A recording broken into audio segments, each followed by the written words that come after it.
Kako otjerati strah i zabrinutost kada se pojave u našem životu? Bog nam može pomoći da ih se riješimo. I vas i mene često obuzme strah kada razmišljamo o budućnosti. Budući da Bog sve drži u svojim rukama, On ne želi da budemo zabrinuti, nego da vjerujemo u njegov plan za naš život. Ako se sada nalazite u razdoblju straha, neizvjesnosti i zabrinutosti, samo poslušajte ovaj savjet Tomislava Ivančića. Daj Isusu svoje strahove. Jedan po jedan strah daj Isusu. Ispruži ruke prema njemu u gesti davanja i primanja slobode, pune odvažnosti i hrabrosti. Zatim zahvaljuj Isusu za svaki strah i obujmit ćete mir i radost. Strah paralizira čovjekovo djelovanje.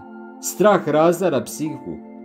Strah je međutim prirodan rezultat čovjekove grešne situacije, čovjek se osjeća ugrožen. Ratovi, neuspjeli pokušaj razoružanja, teroristički napadi, hladni rat istoka i zapada, nestašice, nepovjerenje, svađe, neuspjesi, prijetnje, nove bolesti, nenadane smrti, nezaposlenost, mržnja, ideološki i religijski ratovi, otuđenost u drogi i alkoholu, uzaludna traženja užitaka, lutanje za smislom, sve to stvara ambijent straha. Napokon opterećena savjest, svjesno ili podsvjesno, najviše boli i razara. Strah početak bolesti i nevolja. Ima li izlaza? Tko vodi svijet? U čijim je rukama tvoj dan i tvoja noć? Na čijem se dlanu kuje tvoja budućnost?